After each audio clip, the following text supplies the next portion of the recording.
Today we're going to talk about Bolivia. Let's do it. Okay.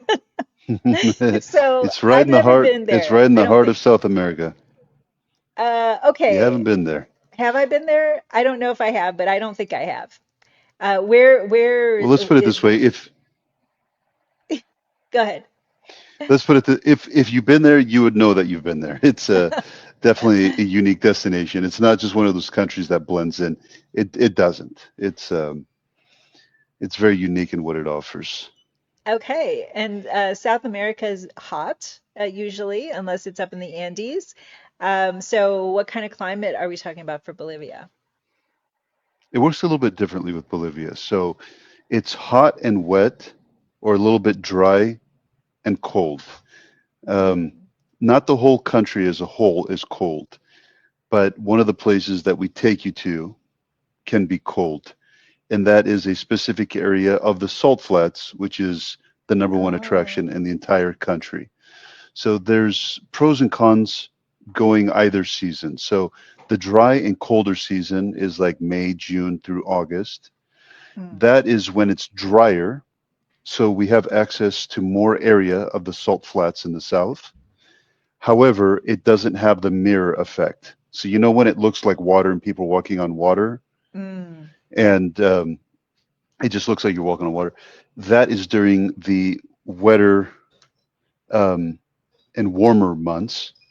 Mm. But the disadvantage to that is because it's wetter, some of the areas are closed off. So we can't show you as much of the region. So, Mm. to each his own. There's really not like a horrible time to go. It's just whether you want it a little bit drier and you see more, but don't have the mirror effect, or you got the mirror effect and you cut out some of the areas. Gotcha. And so, well, let's start at the beginning. Why don't we go through your tour that you offer and where do you fly in and out of? Uh, that one can get a little bit technical, so we ask anybody who calls us or you to let us assist in finding the airfare. This one is not common sense. I Mm. can't count how many times somebody has called me and says, Charlie, it takes like 43 hours to get to Bolivia. Um, yeah, so sometimes you're going to fly through Santa Cruz. Other times you're going to fly to La Paz. The tour Mm. starts in La Paz, but it doesn't always mean that we're going to be able to get you there. Those are the two main international airports in the country. And depending Okay. where you're flying from, we're going to have you flying into one of the two. If you get into La Paz, it's going to be most likely through Colombia. Mm. We also operate in Colombia, but it's going to Hmm. be with Avianca going through Bogota in Colombia to reach La Paz in Bolivia. Um, and if you're not from somewhere that has a direct flight to Bogota, then we're going to get you to Santa Cruz in Bolivia. You get your luggage, and then you check into a very quick domestic flight to then reach La Paz. But um, it sounds pretty technical, but at the end of the day, we send you screenshots of the flights that we're recommending you get. You simply get them, and then you don't have to think much after that. And of course, with my company, we take care of all of it, so you don't have to worry at all. And then you'll just have an itinerary online or on your app, on your phone for you to follow. So it's all simple. You don't have to worry about a thing. Oh, Charlie, you froze. So I guess I'll talk until Charlie unfreezes. Oh, there you are. You back? Yep, the reception was bad, so everything's going against me today.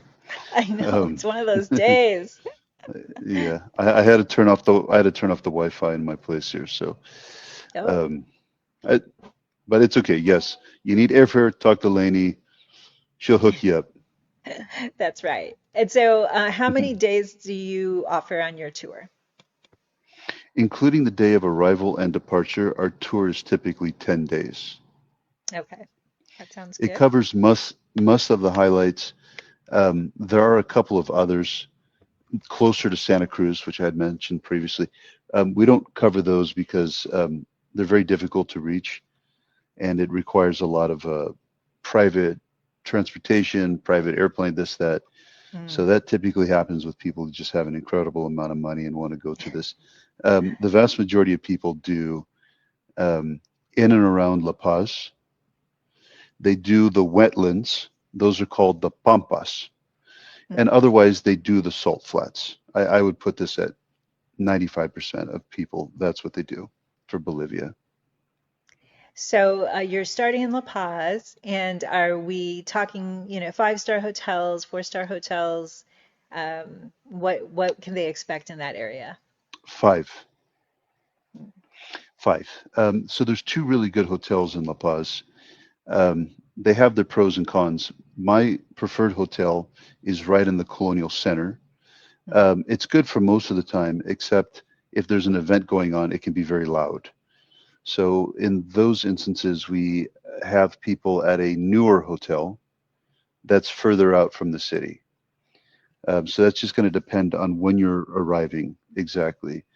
Um, that's how we choose which of the five-star hotels we have you staying. And we have talked about this on our previous shows. We've done a lot of episodes. Check our playlist, the Charlie the Traveler Travel Talk Tuesday playlist on my YouTube, and I'm sure Charlie has one too on his. But usually we talk about how you manage your tours, either that they're shared or private or they're a combination. Um, do we have any rules, regulations on this one? This one's a little bit of a hybrid, unless somebody requests all private.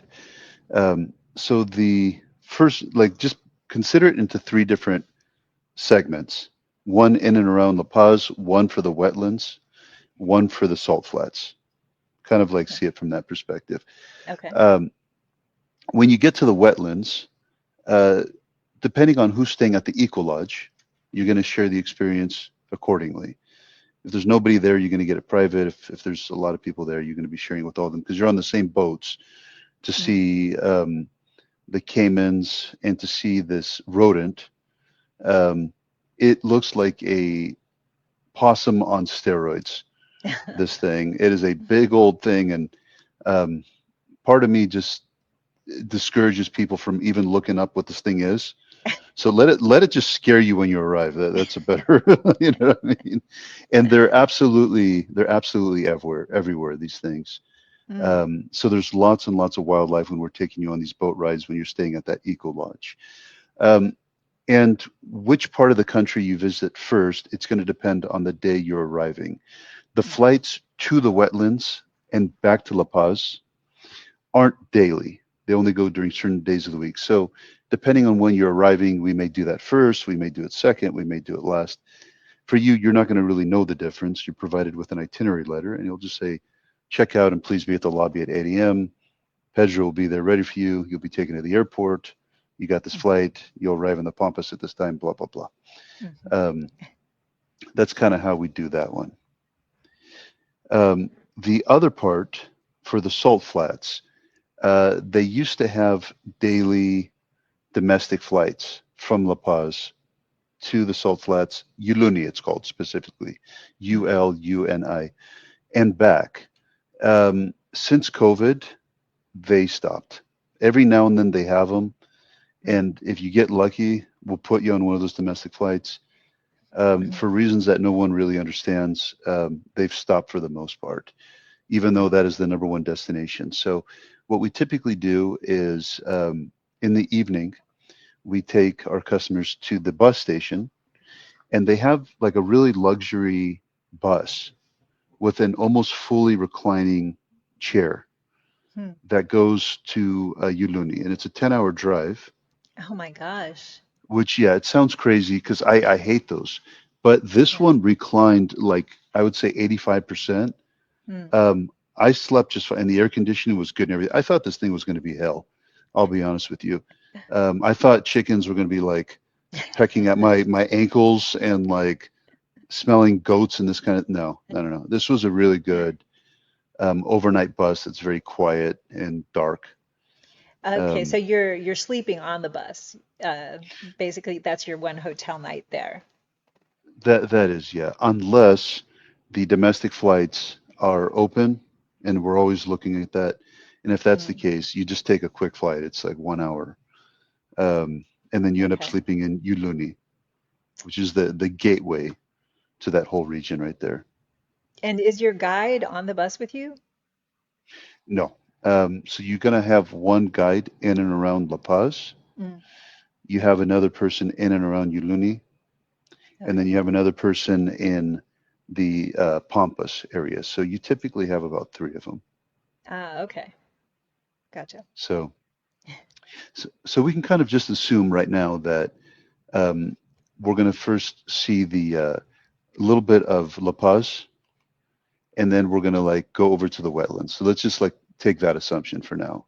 Okay. So the day that you arrive in La Paz, um, we're going to show you. It's called Valley of the Luna and Valley of the Animals or Animas, Okay. and it's got this moon-like, unearthly rock formations, um, and it really can surprise you pleasantly if you just don't look online beforehand what it is. But it's a good one, and we do like a half a day tour of that one, and Mm, then bring you back. okay. So that is what that one is.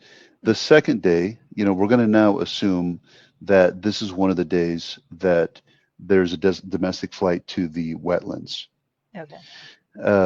And it's a direct flight from La Paz. It arrives about 3 hours away, though, from where the Eco Lodge is, because there's no airport right Uh, where the Eco Lodge is. And then we get you to that airport. Then we take you on a small boat. You're over there. From the airport again, it takes about 3 hours. You're mm, in the Eco Lodge, and you're going to be seeing all kinds of cool stuff. Hopefully, you see some pink dolphins.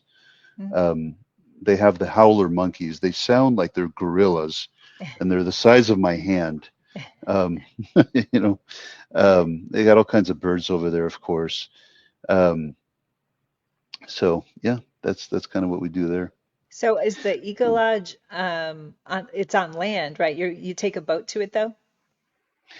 Uh, it is, yeah, exactly. So we take you from the airport, a 3 hour drive to where the boat is, and then the boat is just 10 minutes from the Eco Lodge. Oh, okay. Yeah, I was wondering if it was 3 hours on the boat. Okay. That makes more No, no, sense. it's ten minutes from there. Okay. So And when you say yeah, it's an eco lodge, are you staying like in a tree house? Or what kind of environment do you feel like you're in?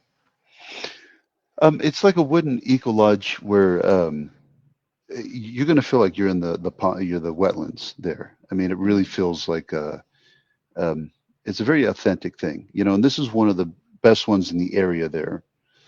Um, I mean, I can't compare it to some of the eco lodges you'll find in some of the other parts of the world, but they're still pretty good. And our okay. customers leave that area satisfied.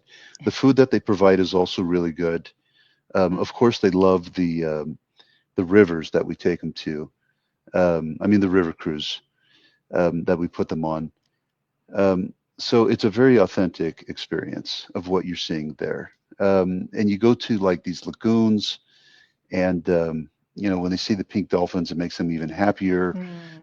There's this area where we give you these special boots, and like where you're walking, there's like snakes and stuff like that over there. Um, You're so gonna what I mean, scare this all is my clients. well, yeah, these are rubber boots, but like you don't have to walk it if you don't want to. It's not. I love It's not. snakes. I used to have a boa.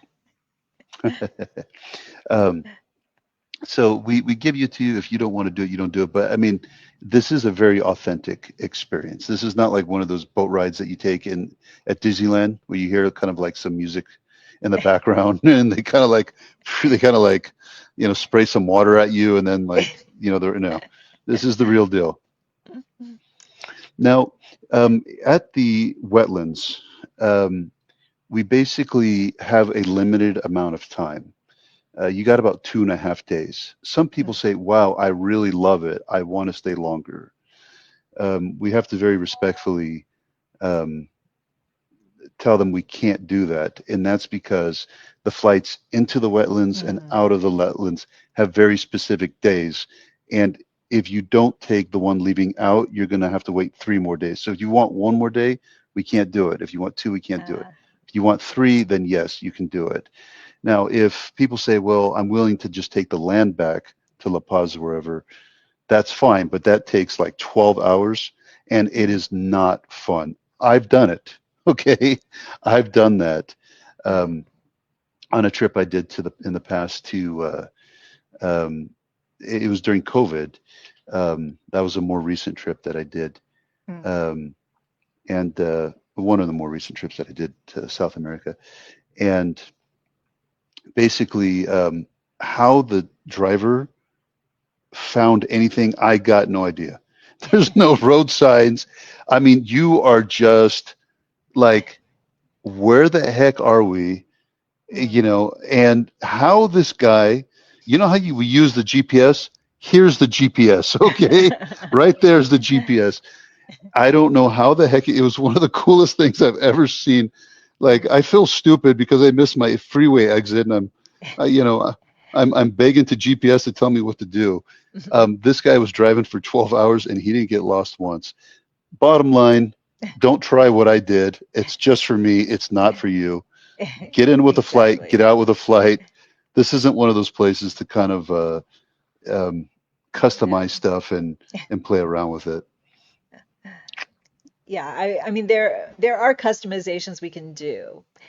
We can put you in a suite, maybe. We can, do something a little different for you. But yeah, this is why you hire me and Charlie, is you're asking for our expertise in the area and how we really recommend you go. And I do have clients who don't always want to do what we recommend, or they talk to ChatGPT and ChatGPT gives them very bad information.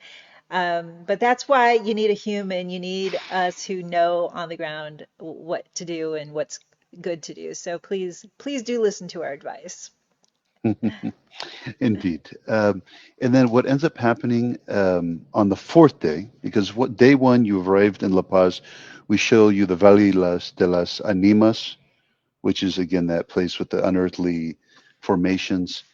Um, Day two, the Pampas wetlands. Day three, Pampas wetlands. Day four, we fly back to La Paz. That's basically going to be the hub for a whole trip over here. You're coming in and out of La Paz. Mm, Um, and we will spend the day exploring it before taking that overnight luxury bus. mm, I don't know if luxury is right, but it's a nice bus to be honest. Um, it's a comfortable one. We spend the day exploring it.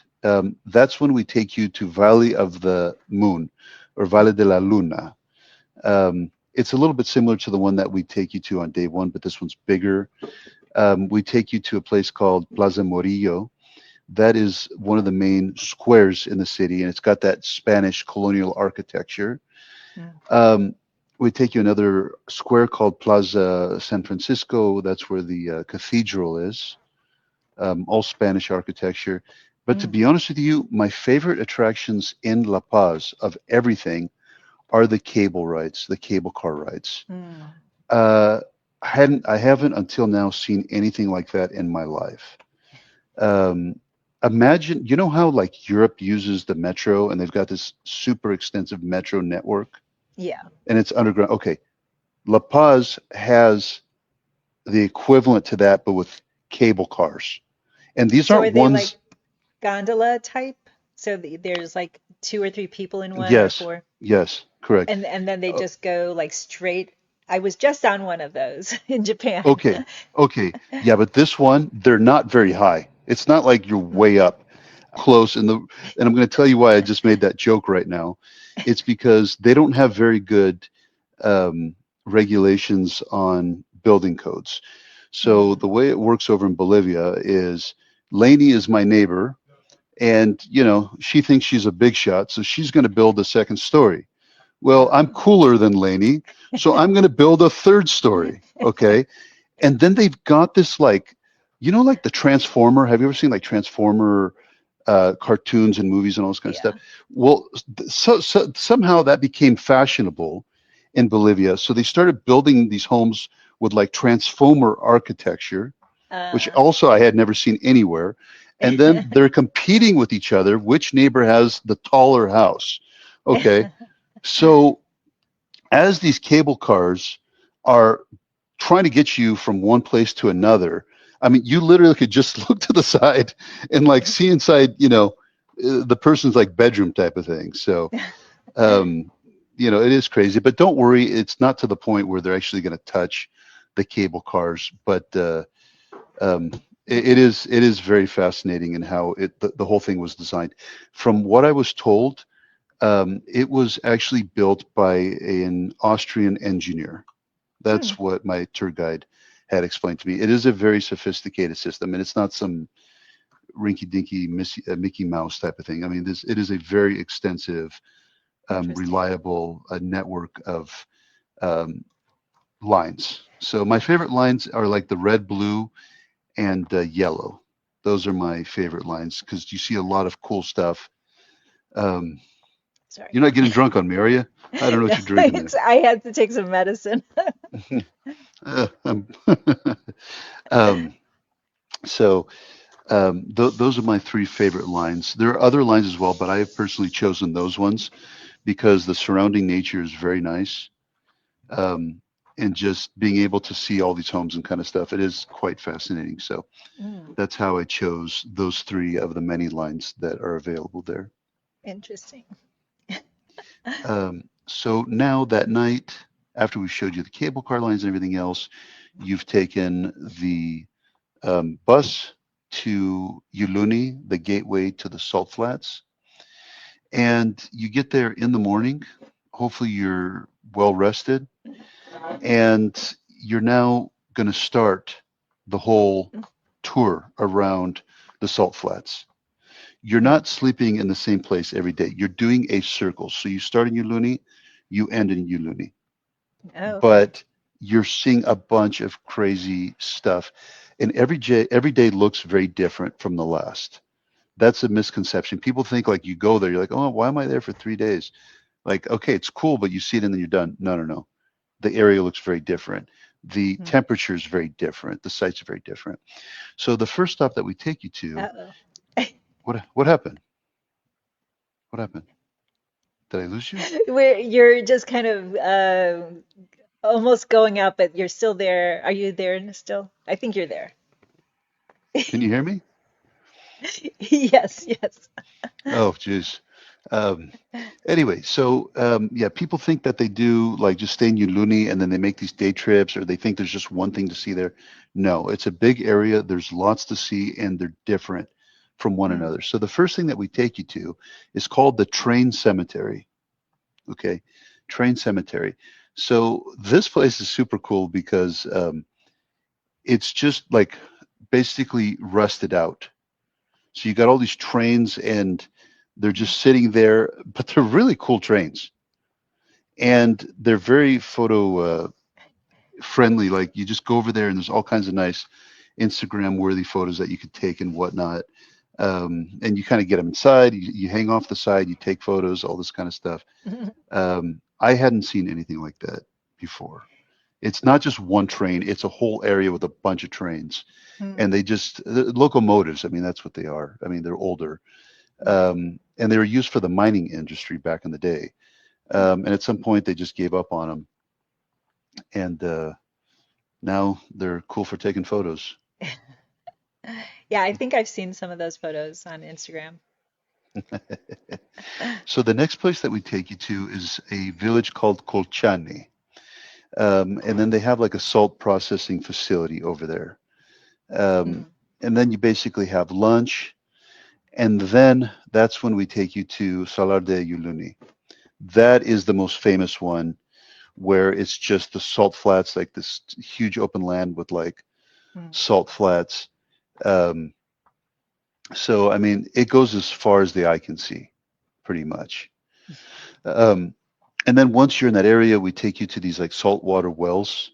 Hmm. Um, and then you see like these cone piles of salt and just different types of formation of salt. And after that, we take you to the old salt hotel. Hmm. And the hotel is made out of salt. Um, Well, it's now a museum. It's no longer a hotel, but it is a Oh, museum that's made out of salt. It was previously a hotel, and it still looks like a hotel to some extent because you hmm, can see like the rooms there and whatnot. hmm, Um, the next one that we take you to is this island. This place looks different from everything else we've showed you on this specific day. It's got this like cacti and this like coral rock formations, and it kind of blows your mind because it looks like nothing else you've seen. So you just like it's not even that far from everything else. Yes, hmm, yet it's like a world apart from it. hmm, Um, and then once we've shown you all this stuff, we take you to this village. It's called San Juan. You sleep there overnight. We provide you with dinner. hmm, Um, like that. That's kind of what happens. Now, if you come during the wetter months, that island that I had told you about, we can't take you there hmm. um, because it's closed off because it's too much water and it's not safe for the cars to go there. Oh, So okay. it's now the following day in the Salt Flats area.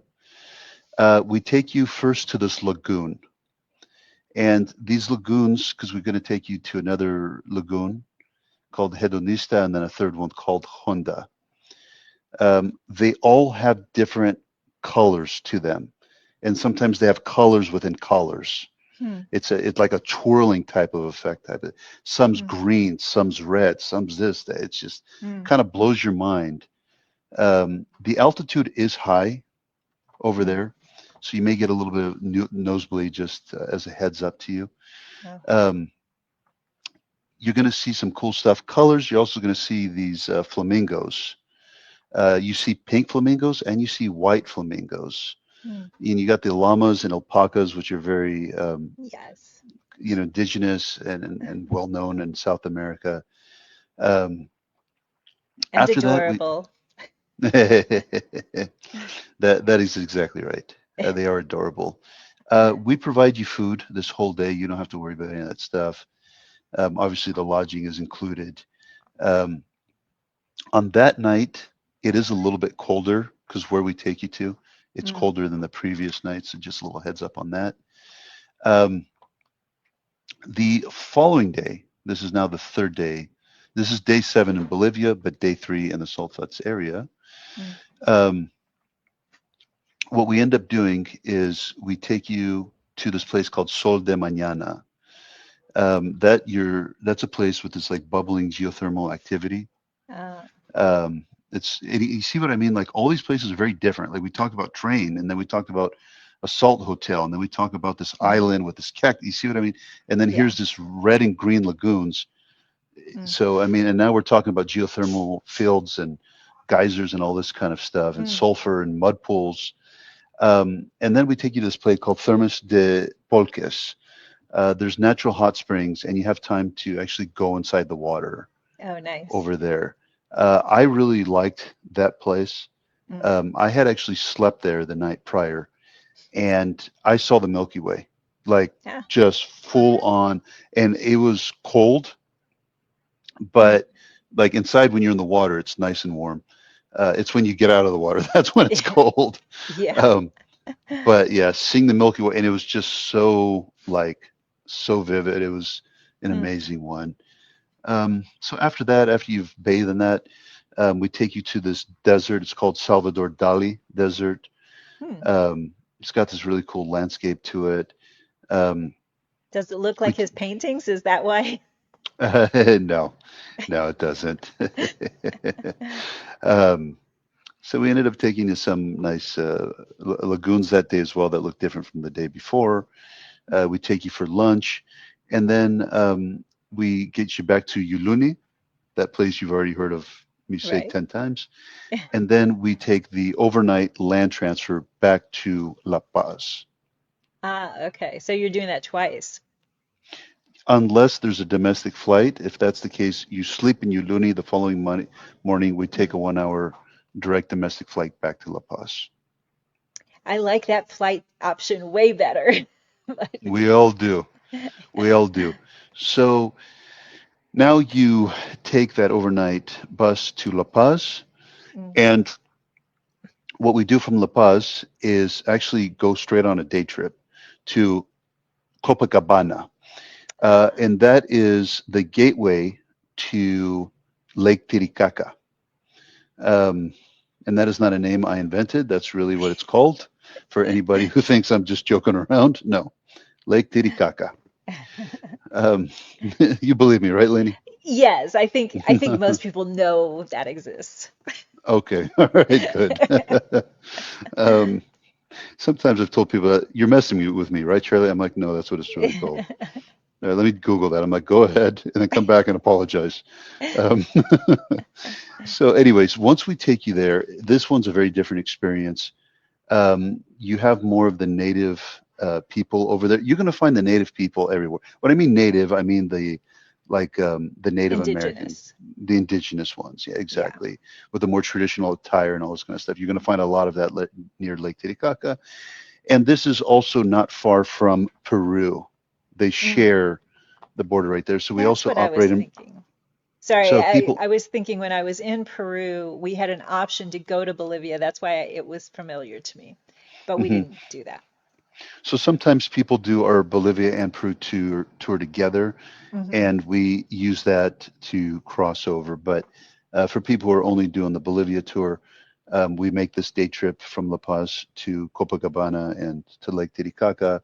You're obviously going on boat rides, um, and you're going to see some ruins of the native people, um, staircases and palaces and this kind of stuff. Mm, And just kind of meeting the people there is really fun. Um, they're generally very welcoming to foreigners, and they're not putting on a show for you. I mean, what you see them doing and how they're farming and everything else, that is really them being them. mm, Um, yeah, there's no show for you. So you go there and just see how they're living, and it's not any different to how they were hundreds and hundreds of years ago. It mm, is like the culture and tradition have frozen in time over mm. there with these guys. So that's what that is. Then you go back to La Paz. Uh, on the ninth day, we take a day trip to the Yuncas Road. Now, that used to be called the world's most dangerous road, and it really was the world's most dangerous road. It was insane because it's one way, and you had these big old buses, and you're going along the cliff, and it's like Uh, winding and ever. Go look at videos on YouTube of like two buses trying to get through this thing. It's scary as hell. Okay. So, and I'm not reluctant to share that information with you because it is no longer the world's most dangerous road uh, because they have expanded it. They've got asphalt. It looks like a normal road now, like you would see anywhere in uh, Latin America. So, what you see in those YouTube videos is gone. Okay. It is now still a popular destination, but not for the same reason. In the past, people thought it was funny and they would like do these, take their camera, hey, look, look, I can see all the way down and this kind of. I said, yeah. man, you people are crazy.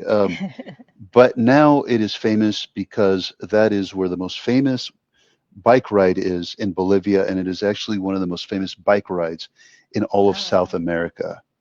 hmm. Um, and there's two parts of this bike ride.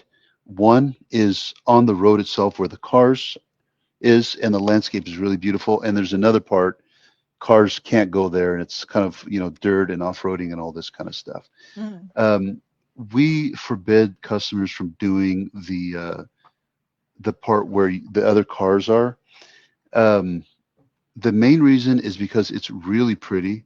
It is very, very pretty. And your instinct is to be looking left and right, up and down. You can't mm, stay focused on the road. And even if a car doesn't hit you, I'm afraid that you're going to start steering off the side type of thing. yeah, So we forbid them from doing it. So we actually do that scenic drive. You stay in the car. You that's stay in the smart. car for that. Yeah, that's smart. Then we take you to the part where no cars are allowed, and now you're on dirt. Mm, And then what you're doing is it's a whole day bike tour, but you're constantly going down, down, down, down. mm, So you don't have to be super fit for this stuff. Um, when you start off the day, you've got very heavy cold clothes because it's cold, and mm. you're taking off layer after layer after layer. And the further you go down, the warmer it gets, and it's a huge difference from the when you start the day and when you end the day. Mm, Um, so for my customers, your customers, this is one of the most popular activities on the entire tour. People absolutely love mm. this one. Um, and there's beautiful places for taking photos and all this kind of stuff. Um, Definitely a scenic day. And then on the 10th day, we take you to the airport and you fly home. Um, just for your information, sometimes people want to visit a place called Potosi and Sucre. If they want to do that, then what we typically do is do the salt flats less because from Uluni, rather than go back up to La Paz, we do a private transfer Mm, to Sucre and make a stop in Potosi. Why don't we automatically have this on the tour? Couple reasons. And incidentally, from Sucre, you can then go to Santa Cruz and fly home. mm, Uh, One of the reasons why we don't do this, Potosi is where the Spanish went and extracted the mining, the rare earth and all this kind of stuff. mm, It was a mine. Um, it is still a mine until this day. The conditions are not mm. acceptable in any Western's mind. I see. So it is very informative, very educational. Um, that mine made Spain very rich, very, very Mm, rich. And it's fascinating to go there and learn all this kind of stuff. But, seeing how the conditions are and everything else, people aren't happy with it. I'm not happy with it. So we just, unless somebody specifically asks us to take them there, it's not on this otherwise 10-day tour of Bolivia. Sucre is the most colonial of the cities um, in Bolivia. It's a cute enough place. I would say it's one of those places to visit if you're already in the area, but I wouldn't necessarily go out of your way to visit. mm, Um, the ones that I say go out of your way for are Quito in Ecuador, Cusco mm. in Peru, Cartagena in Colombia, Buenos Aires Right. in Argentina, Ouro Preto in Brazil. Sucre, I wouldn't put it on that level, but it is pleasant enough if you're in the area. So the 10-day tour we have is what most people want. Um, it goes very smoothly, and we got nothing but good reviews on Yeah, of course, you only have 5-star reviews. it. So, Well, we know how to. oh, sorry, go ahead. Well, we know how to give people what they want, and Yeah. as long as you know what you're doing and you make it super easy for them, they're gonna love you and keep them safe. And you have a good price. So, what's your price on this one? Okay, now I got to go to the site. I know you have to look. So while you're That's the only. looking, That's the only thing you ever ask me that I don't ah, have. Like, you could ask me this stuff in my sleep, and I know the answers. yes, This is like the only thing I don't have memorized. you should just Um, write it on a card before we go live. yeah, I should, but Bye. only our mothers are perfect. Okay, so, um, yeah, it is 31.98 per person, 31.98 per person and for and that everything. includes, yeah, that includes all the lodging. And when you buy direct through Charlie or you buy through me, it's the exact same price. Charlie includes my commission in his retail, so you're not saving anything by going direct. And you get my advocacy and my help with everything. So of course you should go with me. Of course. Of course. So Uh, it's about time, Charlie. I, I do the boring stuff. You do the fun stuff, and it's a lot more exciting to speak to you than me. I just kind of give the big boring info here. So true. Um, um, So what are we going to do next week? There's just a couple other things that Oh, I okay. wanted to quickly say about Bolivia, if I can. Some people ask me about the food.